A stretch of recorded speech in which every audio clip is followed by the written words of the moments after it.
feliz. Mas se ele tem Jesus, ele é feliz. Sabe por quê? Porque a felicidade do cristão não é um sentimento, não é uma emoção. A alegria cristã não está na presença de coisas boas, nem apenas a presença de coisas ruins. A alegria cristã é uma pessoa. A alegria cristã é Jesus. A nossa alegria imediativa é ultra circunstancial e ela é Cristo centrada.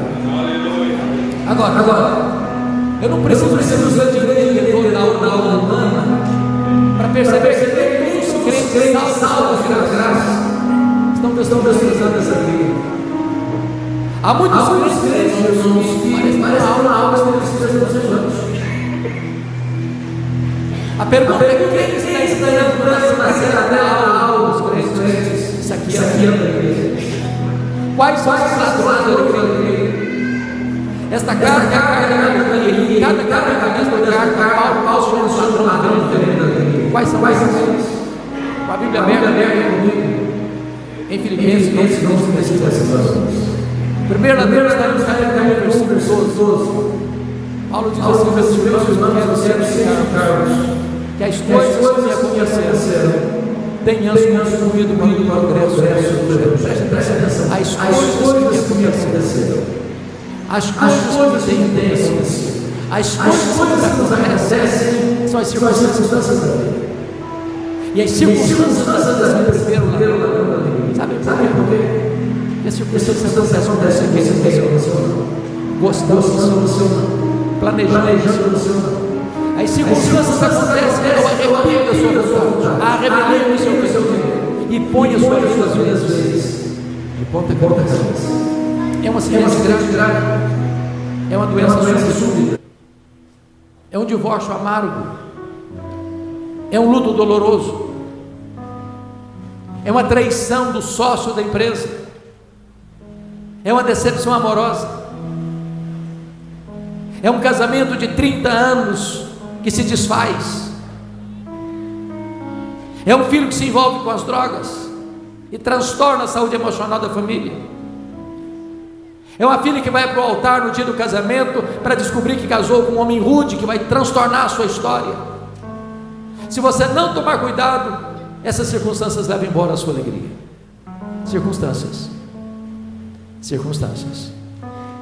Quando Paulo escreve e diz assim: eu quero que vocês saibam que as coisas que me aconteceram não tiraram a minha alegria, mas contribuíram para o progresso do Evangelho. Eu tenho que perguntar para Paulo: do que você está falando, Paulo? O que aconteceu com você?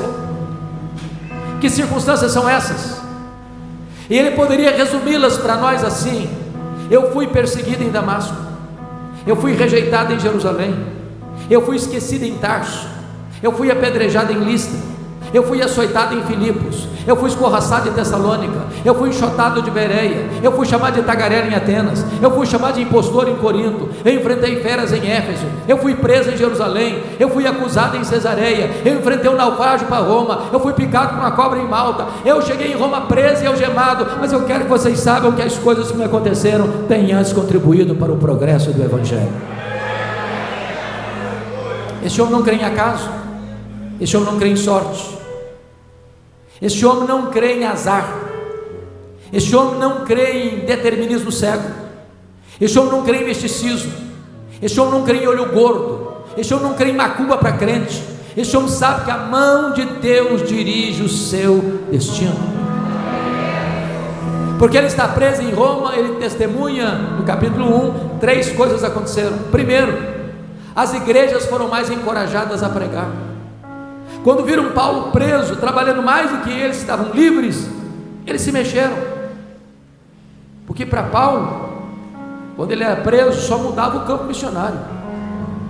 Ele era embaixador em cadeias, ele era prisioneiro de Cristo. Segundo, porque Paulo estava preso, diz ele: toda a guarda pretoriana tomou conhecimento das minhas cadeias em Cristo. A grande pergunta é: o que era a guarda pretoriana? Era a guarda de elite do imperador. Eram 16 mil soldados da mais alta patente do império. Se Paulo estivesse solto, ele jamais teria influenciado ou alcançado a elite militar de Roma. Mas porque era um cidadão romano e era um prisioneiro de César, em rodízio, 3 vezes por dia, tinha que ter um soldado da guarda algemado com ele. E o que Paulo fez? Evangelho neles. O cara não podia nem sair porque estava algemado com ele, em rodízio durante 2 anos. Ao fim, toda a guarda pretoriana estava evangelizada. Nero certamente não sabia disso, mas Deus o havia constituído em presidente das missões estrangeiras do império, que colocara lá dentro da sua casa o maior pregador do tempo, e diante dele seu auditório. Quando ele termina a carta, no capítulo 4, 22, ele diz: os santos vos saúdam, especialmente os da casa de César. Eu chamo isso de conspiração divina. Terceiro, porque Paulo estava preso, ele não podia viajar. O que ele fez? Começou a escrever cartas, as cartas da primeira prisão: Efésios, Filipenses, Colossenses, Filemão. Se Paulo estivesse solto, talvez nós não teríamos essas joias na nossa Bíblia. Tem hora que você pensa que a sua vida está de ponta cabeça, e nessas horas Deus pode estar escrevendo o capítulo mais importante da sua história. Então olhe para as circunstâncias da vida sob a perspectiva da soberania de Deus. Do contrário, as circunstâncias podem levar embora a sua alegria. Olhe na perspectiva de Deus, para que você possa dizer: sabemos que todas as coisas cooperam para o bem daqueles que amam a Deus, daqueles que são chamados segundo o seu propósito. Vamos ao segundo ladrão da alegria.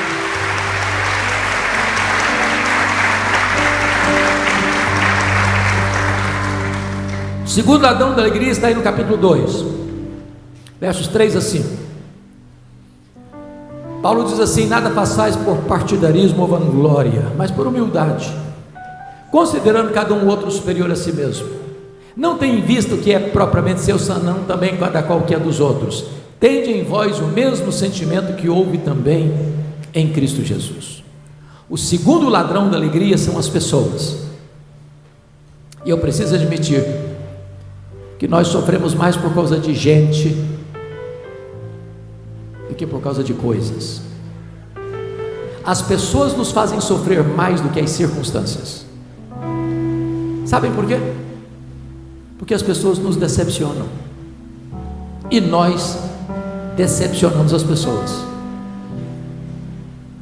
Nós não viemos de uma família perfeita, nós não somos uma pessoa perfeita, nós não nos casamos com uma pessoa perfeita, nós não temos filhos perfeitos, nós não temos uma igreja perfeita. Logo, mais hoje ou mais amanhã, nós vamos ter motivos de queixas uns contra os outros. Daí, não tem vida saudável, não tem casamento saudável, não tem família saudável, não tem igreja saudável sem o exercício do perdão. Perdão não é uma mera possibilidade, é uma necessidade vital. Sem perdão não tem saúde física, nem emocional, nem espiritual. Jesus chegou a ponto de dizer que se você não perdoar, suas orações são interrompidas. Se você não perdoar, você não pode trazer a sua oferta ao altar. Se você não perdoar, você não pode ser perdoado. Se você não perdoar, você entrega aos verdugos da consciência, aos flageladores da alma, você não tem paz. Agora, perdão é uma questão de bom senso. Sabe por que de bom senso? Porque se você guardar mágoa no coração, isso é autofagia, isso é autodestruição. Se é a mesma coisa você beber um copo de veneno pensando que o outro é quem vai morrer. Se você guardar mágoa de alguém, esse alguém vai botar um cabresto em você, vai controlar a sua vida. Você vai conviver com ele 24 horas por dia. Você vai chegar em casa cansado para tirar uma soneca, e essa pessoa se deita na cama com você e transforma-se no seu pesadelo. Você vai chegar em casa com fome e assentar-se à mesa, e a pessoa se assenta à mesa e tira o seu apetite. Você vai sair de férias com a família, a pessoa pega carona com você e estraga as suas férias. A única maneira de ser livre é espremer o pus da mágoa e perdoar. Agora, o perdão não é fácil não. Ninguém perdoa porque foi bem criado, porque recebeu educação refinada, que tem um temperamento ameno, ou porque é membro da igreja metodista wesleyana de Tucuruvi. Perdão é uma questão da graça de Deus operando em nós. Se Deus não operar no nosso coração é duro, é difícil.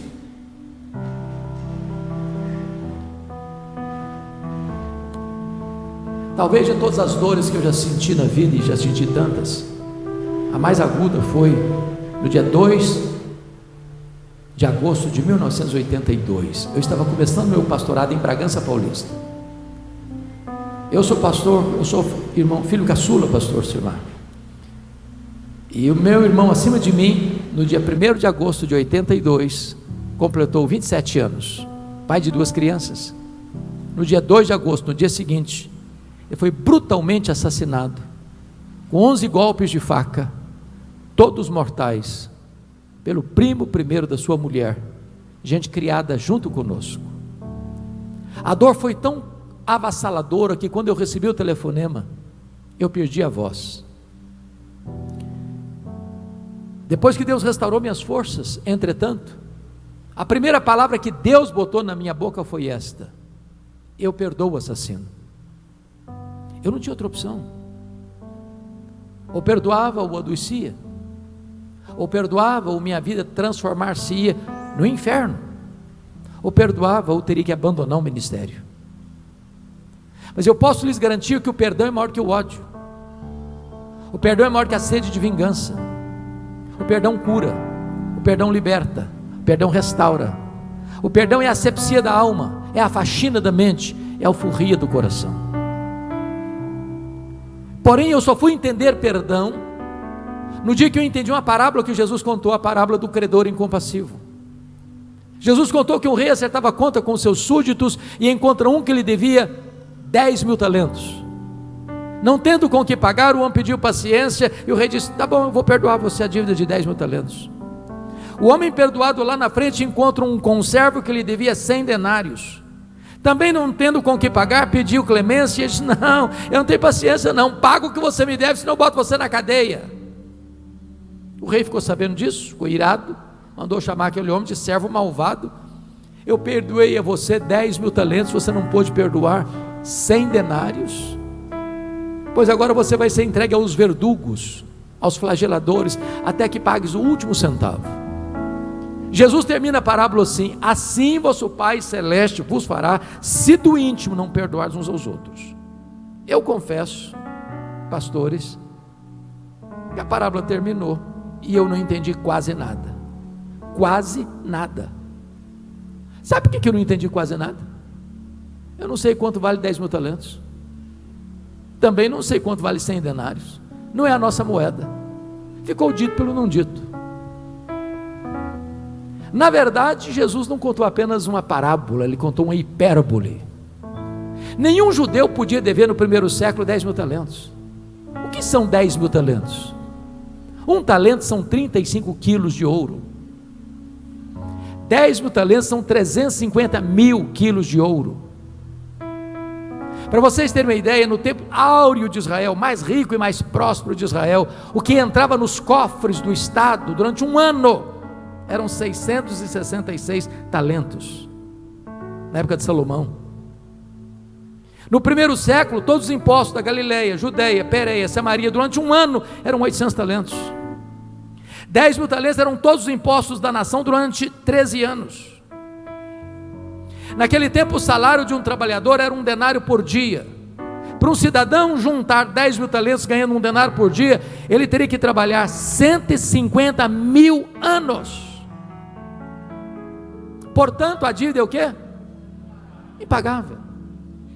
E por que Jesus contou a parábola com a cifra tão elevada? Porque esse é o tamanho da sua dívida, da minha dívida, da nossa dívida com Deus. A nossa dívida com Deus é impagável, e Deus nos la perdoou completa e cabalmente. Louvado seja o seu nome. Só que ali na frente esse homem não consegue perdoar alguém que lhe deve 100 denários. O que são 100 denários? 3 meses e 10 dias de trabalho. Quem tinha acabado de receber um perdão de 150 mil anos, não está liberando um perdão de 3 meses e 10 dias. 10 mil talentos são 600 mil vezes mais do que 100 denários. Sabe o que significa então essa parábola? Você nunca pode dizer para alguém: eu não perdoo você, fui muito humilhado, muito machucado, muito injustiçado, eu não perdoo. Sabe o que a Bíblia nos diz? Você e eu devemos perdoar, assim como Deus em Cristo nos perdoou. E a Bíblia vai além, diz que Deus perdoa os nossos pecados e deles não mais se lembra. Talvez você diga: pois é aí que eu me encrenco, porque é perdoar até que eu perdoo, mas esquecer eu não consigo não. Então eu vou lhe perguntar: você não esquece mesmo? Não consegue esquecer mesmo? E se você não consegue esquecer, eu tenho uma boa notícia para lhe dar nessa noite. Isso significa que você não tem amnésia. Porque quando a Bíblia diz que Deus perdoa e esquece, a Bíblia não está dizendo que Deus tem amnésia. Deus não tem amnésia. Deus não tem perda de memória. Deus é onisciente. Então o que a Bíblia quer dizer que Deus perdoa e esquece? A Bíblia quer dizer que Deus nunca mais joga no seu rosto um pecado que já perdoou você. Deus nunca mais cobra uma dívida que já perdoou você. Então perdoar é lembrar sem sentir dor. Bom, talvez você esteja perguntando assim: eu só não estou entendendo até agora por que o pastor leu Filipenses 2, 3 a 5, porque não tratou do texto ainda. Então vamos lá. A igreja de Filipos era uma bênção. De todas as igrejas que Paulo plantou, foi a única que se associou com Paulo em dar e receber. Quando Paulo estava plantando a igreja de Tessalônica, ela enviou oferta para Paulo 2 vezes. Quando Paulo foi pastor de Corinto, que era uma região rica, a igreja de Corinto era pão dura, mão de vaca, não pagava o salário do Paulo. Paulo passou privação lá. Foi a igreja da Macedônia, de Filipos, que mandou oferta para Paulo para ser pastor de Corinto. Quando Paulo estava em Roma, essa igreja ajudou Paulo em Roma. Portas para fora, aquela igreja era uma bênção. Portas para dentro, o pau quebrava. Pasmem vocês, até as mulheres estavam brigando na igreja de Filipos.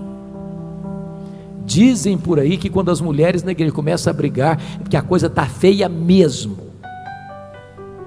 Aí Paulo precisa entrar em campo e dizer, capítulo 4, verso 2, rogo a Evódia, rogo a Sinti, que pensem com concordemente no Senhor. Pensem em 2 irmãs líderes da igreja que brigaram e não se entendiam mais. Se uma sentava do lado de cá, a outra sentava do lado de lá, porque elas não tinham comunhão uma com a outra mais. Tinha gente da igreja de Filipos que trabalhava na igreja desde que os holofotes estivessem em cima dele, vanglória. Tinha gente que trabalhava desde que o grupinho dele sobressaísse, partidarismo. Tinha gente da igreja de Filipos que era narcisista, só pensava nele mesmo e não no que era dos outros. Eu acho que tinha gente dizendo para Paulo assim: ô Paulo, você que não está aqui agora, Paulo, tem crente nessa igreja aqui que dá azia em copo de bicarbonato. Não dá não, Paulo. Aí Paulo diz assim: então tende em vós o mesmo sentimento que houve também em Cristo Jesus, porque ele, sendo Deus, não julgou como usurpação ser igual a Deus, antes a si mesmo se esvaziou, assumindo a forma de servo, humilhando-se até a morte e morte de cruz. E quando ele estava lá na cruz, ele olhou para as pessoas que cuspiram nele, esbordoaram a cabeça dele, e disse: Pai, perdoa-lhes, porque não sabem o que fazem. Eu quero encorajar você em nome de Jesus nesta noite a fazer uma ligação, a fazer uma visita, a perdoar, a pedir perdão, a resolver isso definitivamente. Do contrário, as pessoas vão levar embora a sua alegria. Vamos ao terceiro ladrão da alegria. Confira aí comigo, capítulo 3, verso 19. O destino deles é a perdição, o Deus deles é o ventre, a glória deles está na sua infâmia, visto que só se preocupam com as coisas terrenas.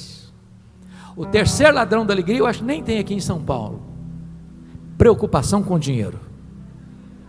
Dinheiro aqui em São Paulo não é problema, é solução, não é isso? Mas me permitam uma perguntinha básica e honesta. Alguma vez você já discutiu com a sua mulher por causa de dinheiro?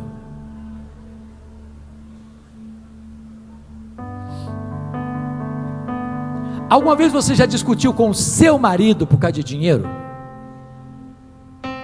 Se vocês falarem para mim que nunca, eu vou duvidar da honestidade de vocês. Porque as pessoas discutem por causa de dinheiro, sabia? Que tem muito dinheiro, que tem pouco dinheiro, que não tem dinheiro nenhum, mas sempre discute. O dinheiro é um principal ponto de discussão na família contemporânea. O problema é que algumas pessoas só se preocupam com as coisas terrenas. Levanta de madrugada, vai dormir tarde, come penosamente o pão que granjeiam, não tem tempo para Deus, não tem tempo para a família, não tem tempo para o cônjuge, não tem tempo para o filho, não tem tempo para Deus, porque só se preocupam com as coisas terrenas. O dinheiro é mais do que uma moeda, o dinheiro é entidade, é um espírito, é mamon. A única entidade que Jesus chamou de Senhor não foi César, nem foi o diabo, foi o dinheiro. Ninguém pode servir a Deus as riquezas, ninguém pode servir a dois senhores. No altar de Mamon tem gente que casa, tem gente que descasa. Por amor ao dinheiro tem gente que mente, tem gente que corrompe, tem gente que é corrompida. Por amor ao dinheiro tem gente que mata, tem gente que morre, tem gente que vende a alma para o diabo para ficar rica, que só se preocupam com as coisas terrenas. Dr. Toncini, no seu livro O Lado Oculto da Globalização, diz que nós vivemos hoje a realidade do globalismo econômico. Economia global, é verdade. Nenhum país, por mais rico que seja, é totalmente autossuficiente em tudo. Dá uma bala lá na bolsa de Nova York ou de Singapura, você sente o tremor no seu bolso, aqui agora. Economia global. Haja vista a crise imobiliária que aconteceu nos Estados Unidos em 2008, vocês se lembram disso? Os bancos emprestaram mais dinheiro que podiam, a bolha estourou, no efeito cascata, a crise econômica atingiu o mundo. Eu sou do estado do Espírito Santo, eu acho que vocês sabem disso. O Espírito Santo hoje é um dos maiores produtores de rocha ornamental do mundo, de granito. Muitos donos de pedreira no Espírito Santo quebraram em 2008, que é da crise imobiliária dos Estados Unidos, que é a economia global.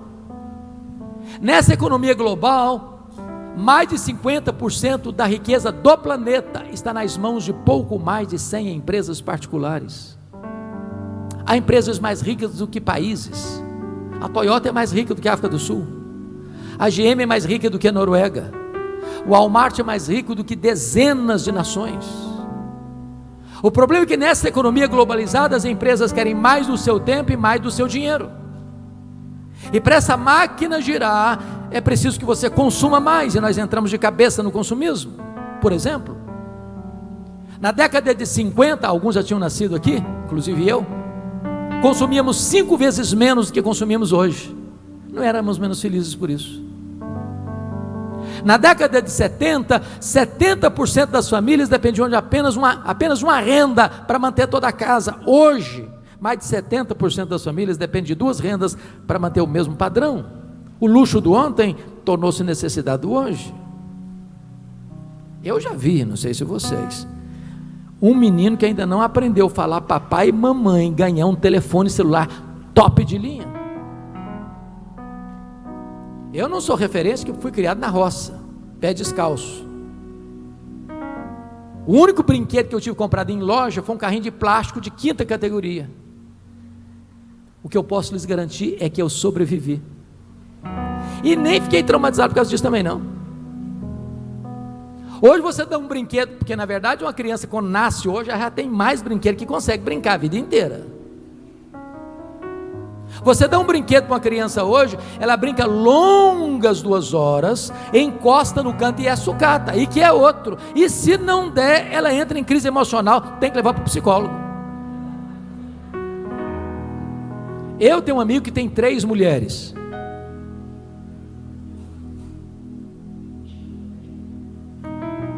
Obviamente a esposa e 2 filhas, não pensem mal do meu amigo, por favor. Num dia de casamento, elas disseram assim para ele: temos que comprar sapatos novos. Mas é claro, quem duvida disso, gente? Casamento é tudo novo. Mas antes de ir para a loja, ele disse: vamos dar uma olhadinha no que nós já temos. Abriu um closet e contou 151 pares de sapatos. Tinha que comprar mais. Chamamos isso de consumismo. Eu vou lhe dar uma definição de consumismo. Consumismo é quando você compra o que você não precisa, às vezes com dinheiro que você não tem, para impressionar gente que você não conhece. E o grande problema é que algumas pessoas só se preocupam com as coisas terrenas. O primeiro bilionário do mundo foi o Dr. John Rockefeller. Ele disse: o homem mais pobre que eu conheço é o homem que só tem dinheiro. E engatou: o homem mais feliz que eu conheci era um homem que chegava em casa cheirando graxa, comia um bom prato de arroz com feijão e dormia a noite toda bem dormida. Quando Rockefeller morreu, um curioso foi ao cemitério para saber do contador dele qual era a fortuna que ele tinha granjeado, e conseguiu. Chegou no contador do Rockefeller lá no cemitério e disse: e aí, cara, me conta, quanto o doutor John Rockefeller deixou? O contador olhou surpreso para ele e disse: você não sabe? Não, me conta, cara, me conta. Rapaz, ele deixou tudo, ele não levou nem um centavo. Não tem gaveta em caixão, nem caminhão de mudança e enterro. Você não trouxe nada, você não vai levar nada. Então não ponha o seu coração no dinheiro, porque a Bíblia diz que se você pôr o seu coração no dinheiro, você nunca vai ficar satisfeito. O problema não é dinheiro, viu, gente? Dinheiro é uma bênção. É uma bênção. O problema não é ter dinheiro. O problema é o dinheiro nos ter. O problema não é possuir dinheiro. O problema é ser possuído pelo dinheiro. O problema não é ter dinheiro no banco. O problema é entronizar dinheiro no coração. O problema é o amor do dinheiro. E o amor do dinheiro é a raiz de todos os males. E tem muita gente que por amor do dinheiro se desviou da fé e atormentou a si mesmo com muitos flagelos. Mas a Bíblia diz que a piedade com contentamento é grande fonte de lucro. Então Jesus diz assim para você: põe o seu tesouro lá em cima, mas nem a traça, nem a ferrugem, nem os ladrões podem tomar de você. Porque se você achar que o dinheiro vai fazer você feliz, ou trará segurança para você, você está enganado. Porque felicidade tem endereço, felicidade tem nome. É só Jesus, é só Jesus, é só Jesus que pode fazer você feliz.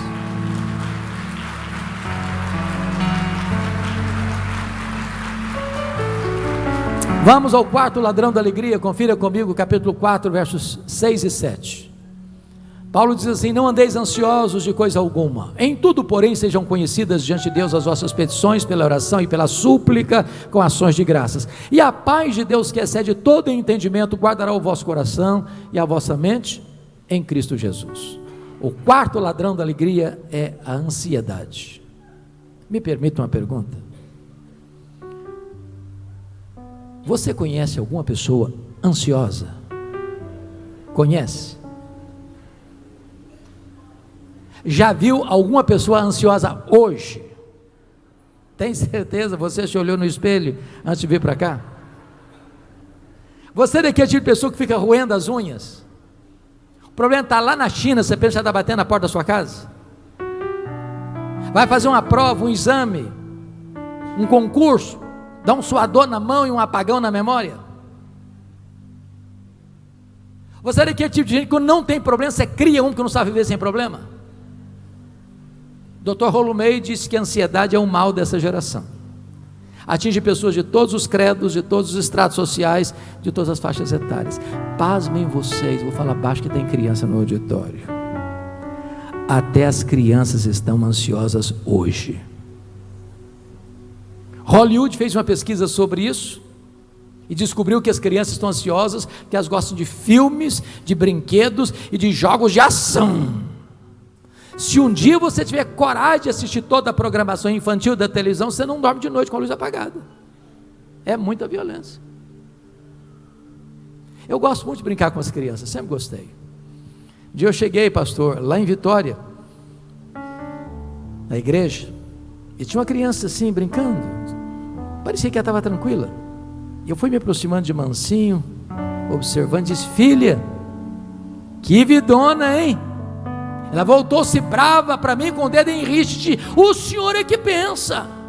A coitadinha estava estressada.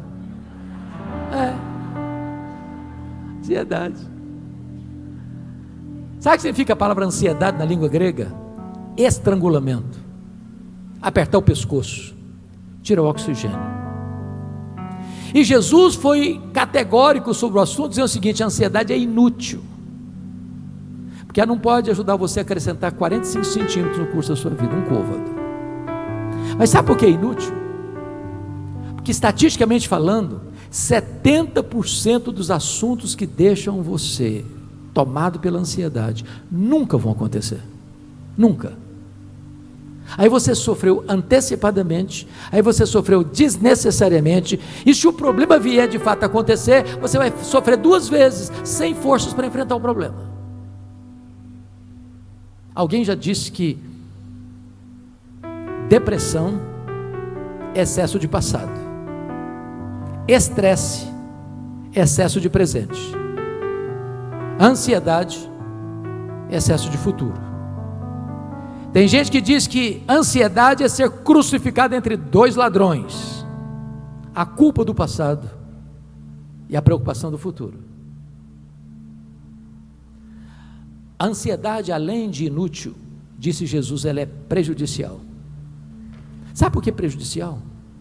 Porque a ansiedade é quando você traz para o presente um problema que ainda não está acontecendo e sofre por ele como se ele já estivesse acontecendo.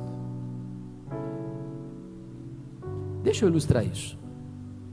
Eu fui seminarista aqui em Campinas, nos idos de 78, 81. E um dia, pastor Silmar, eu levantei para beber água. Tinha um corredor no final do corredor, um bebedor no final do corredor.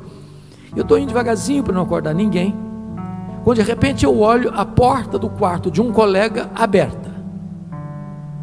E eu observo, ele está chorando, mas chorando a cântaros, soluçando. E eu entrei apressadamente e perguntei: o que aconteceu? Morreu alguém da sua família? Ele disse: eu estou com medo da minha mãe morrer. Falei: em qual hospital que ela está? Não, ela não está doente não, só estou com medo de morrer um dia. Ah, meu filho, deixa a sua mãe viver, homem. Hoje tem mais de 40 anos isso, a mulher está viva até hoje. Ansiedade. Pior do que esse aí foi uma mulher que entrou no meu gabinete pastoral, uma criança, uma menininha de 3 anos no colo, a mãe chorando, não era a criança chorando, a mãe chorando. Quando a mãe acalmou, disse: mãe, o que está acontecendo, o que houve? Ela disse: eu estou com medo da minha filha crescer e não casar. Eu falei: mas nem cresceu ainda, deixa a menina crescer primeiro. Ansiedade. Jesus diz que a ansiedade é um ato de incredulidade. Os gentios que não conhecem a Deus é que se preocupam com todas essas coisas: o que comeremos, com o que nos vestiremos, mas vós deveis buscar em primeiro lugar o reino de Deus e a sua justiça, e as demais coisas vos serão acrescentadas. Então deixa eu fazer uma pergunta: tem remédio para a ansiedade? Tem cura? Encontra esse remédio na farmácia? É injetável? É em comprimido? Você resolve o problema da sua ansiedade fazendo uma viagem dos sonhos? Ou comprando o carro dos seus sonhos? Ou trocando de apartamento? Ou passando um final de semana no spa? Ou se tornando o CEO da sua empresa? Paulo dá a receita para nós. Você quer cura para a ansiedade?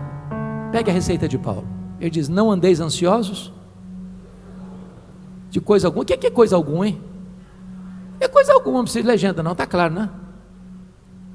E ele dá a receita: em tudo, porém, sejam conhecidos diante de Deus as vossas petições, pela oração, pela súplica, com ações de graças. Agora preste atenção, a palavra oração aqui no grego traz a ideia de adoração.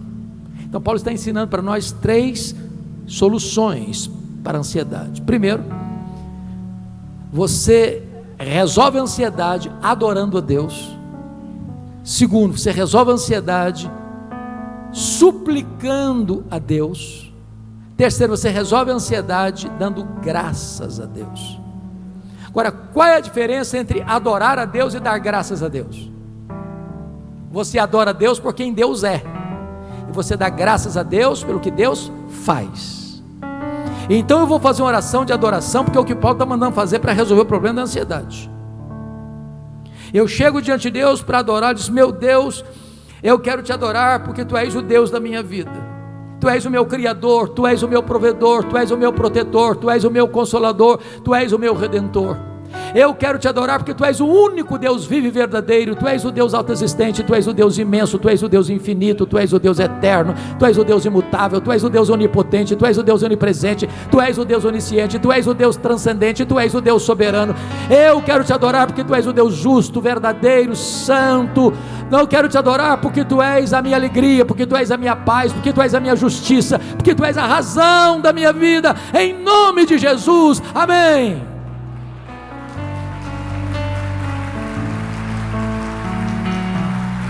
Aí eu chego para Deus depois de fazer essa oração e diz: meu Deus, mas eu estou tão ansioso, Senhor. Aí não combina mais. Não combina mais. Quem é o seu Deus? Quão grande é o seu Deus? Quanto pode o seu Deus? É aquele que do nada tudo criou. É aquele que mede as águas na concha da sua mão. É aquele que pesa o pó das montanhas em balança de precisão. É aquele que mede os céus a palmos. É aquele que espalha as estrelas no firmamento, e por ser forte em força e grande em poder, quando a chama pelo nome, nenhuma só delas vem a faltar. É aquele que olha para todas as nações da terra e considera todas elas como um pingo que cai de um balde, como um pó numa balança de precisão, como um vácuo, como um nada, como menos do que nada. Este é o seu Deus, este é o seu Pai, que está lhe dizendo: não ande ansioso de coisa alguma. Mas você resolve a ansiedade da sua vida quando você suplica a Ele. Ele é seu Pai, Ele conhece você, Ele sabe o seu endereço, Ele conhece o seu passado, Ele conhece o seu presente, Ele conhece o seu futuro, Ele conhece as suas lágrimas, Ele conhece as suas dores, Ele conhece as suas angústias, Ele tem cuidado de você, você é precioso para Ele, você é a menina dos olhos de Deus, você é a herança de Deus, você é a delícia de Deus. Então ponha aos pés dEle esse fardo da sua ansiedade, porque Ele tem cuidado de você.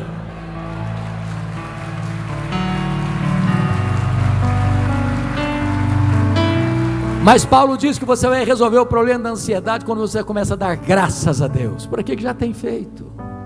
Aí você diz: ah, mas eu estou passando uma luta tão grande, como é que eu vou dar graças? Vamos fazer só um checklist então. Quanto vale o fato de você estar aqui nessa noite e não estar numa cama de CTI no hospital? Quanto vale o fato do seu cérebro estar funcionando e você não está agora vegetando? Quanto vale o fato de você ter pernas para andar e não estar numa cadeira de rodas? Quanto vale o fato de você ter braços para trabalhar e para abraçar? Quanto vale o fato de seu coração estar jogando sangue e vida para o seu corpo? Quanto vale? Quanto vale o fato de você ter 2 olhos e você está enxergando e não está na escuridão nessa noite? Quanto vale os seus ouvidos estarem funcionando e você está ouvindo a voz do Evangelho nesta noite? Quanto vale você ter 2 pulmões que levam ar e vida para o seu corpo e você não está numa máquina de respiração mecânica? Quanto vale você ter 2 rins que filtram as impurezas do seu corpo e você não está numa máquina de hemodiálise nesta noite? Quanto vale o fato de você ter um estômago que processa os alimentos e dá vida e saúde para o seu corpo? Quanto vale você ter uma casa para morar? Quanto vale você ter uma cama para dormir? Quanto vale você ter uma mesa com pão com fartura? Quanto vale você ter uma família? Quanto vale você ter amigos? Quanto vale você ter a igreja? Quanto vale você ter seu nome escrito no livro da vida? Quanto vale você ser um cidadão do céu? Quanto vale você ter Jesus como Senhor da sua vida? Pare de murmurar, pare de reclamar, comece a dar graças a Deus, e não haverá mais espaço para ansiedade no seu coração. O resultado, diz Paulo, é que a paz de Deus, que excede todo entendimento, guardará o vosso coração e a vossa mente em Cristo Jesus. A palavra guardará no grego aqui é montar guarda, montar sentinela. É uma soldadesca celestial que vem tomar conta da sua cabeça e do seu coração, da sua razão e da sua emoção, porque a ansiedade é um pensamento errado e um sentimento errado. Quando a ansiedade quer entrar, não consegue mais, porque é uma proteção divina. É por isso que Paulo podia dizer de dentro de uma prisão: alegrai-vos sempre no Senhor. Outra vez digo, alegrai-vos. E eu termino com duas brevíssimas aplicações. Pastor Silmar Coelho, certa feita eu fui ouvir um pregador muito reconhecido, e eu fui com muita expectativa. E aquele pregador dirigiu-se ao auditório assim: meus irmãos, o projeto de Deus na sua vida é fazer você santo e não fazer você feliz. Eu tomei um susto, porque a primeira parte eu entendi perfeitamente: sede santos, porque eu sou santo. A segunda parte eu não entendi. Eu fui pesquisar e encontrei a resposta. Penso que quem talvez melhor entendeu isso foram os nossos irmãos puritanos da Inglaterra do século 17, quando eles fizeram a seguinte pergunta: qual é o fim principal do homem? E eles responderam: o fim principal do homem é glorificar a Deus e gozá-lo para sempre. Aí eu tenho que concordar com o pastor batista John Piper, quando ele disse assim: o problema do homem não é a busca da felicidade, não é a busca do prazer, não é o hedonismo. O problema do homem é contentar-se com a felicidade pequena demais, terrena demais, limitada demais, quando Deus nos criou e nos salvou para a maior de todas as felicidades: amá-lo, fruí-lo, glorificá-lo, servi-lo, contemplá-lo face a face, porque é na presença de Deus que tem plenitude de alegria. Então eu quero dizer para você nesta noite que Deus quer que você seja muito feliz, abundantemente feliz, maiusculamente feliz, superlativamente feliz, eternamente feliz. Alegrai-vos sempre no Senhor. Outra vez digo, alegrai-vos.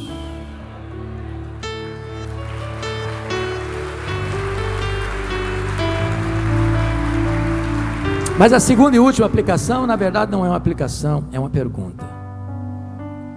E eu encerro pedindo permissão a você para lhe fazer uma pergunta. Na verdade, uma pergunta pessoal. E eu sei que vocês não gostam de perguntas pessoais. Aliás, nós não gostamos de perguntas pessoais, porque toda pergunta pessoal nos põe contra a parede. Toda pergunta pessoal invade a nossa privacidade.